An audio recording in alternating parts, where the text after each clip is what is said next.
Can you tell us a little bit more about Mountain Biz Works? How do you do it? How do you make that possible? When banks can't say yes, how do you get to? Yeah, so banks sometimes have a lot of very rigid rules.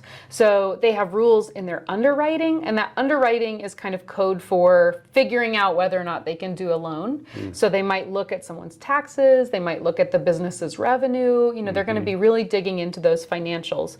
And banks have a much more black and white way of doing business. And so at Mountain BizWorks, when we're looking at a loan, we actually don't have any of those criteria. So we're really flexible, and we're trying to answer the questions like, tell me about your business, and like, why should you be the person shepherding this business into the world? Why here in this place? Why now?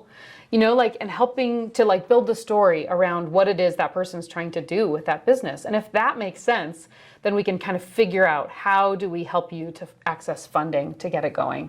And where do you get your money from?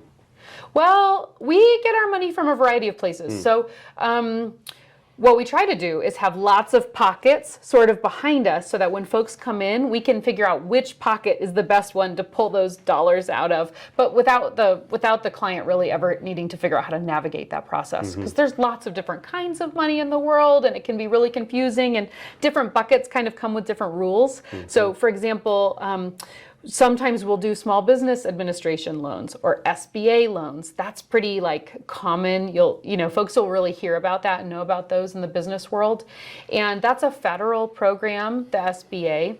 And in order to qualify for that kind of loan, folks need to meet certain criteria. So maybe they need to have a minimum credit score, or they need to have a certain amount of capital of their own to put into the project in order to get, so if they want to get a loan for $100,000, for example, they would need to have $20,000 in capital already. And so for some folks, that's not going to be accessible. For some folks, that's a really great solution, and it's an awesome program that we have that federally.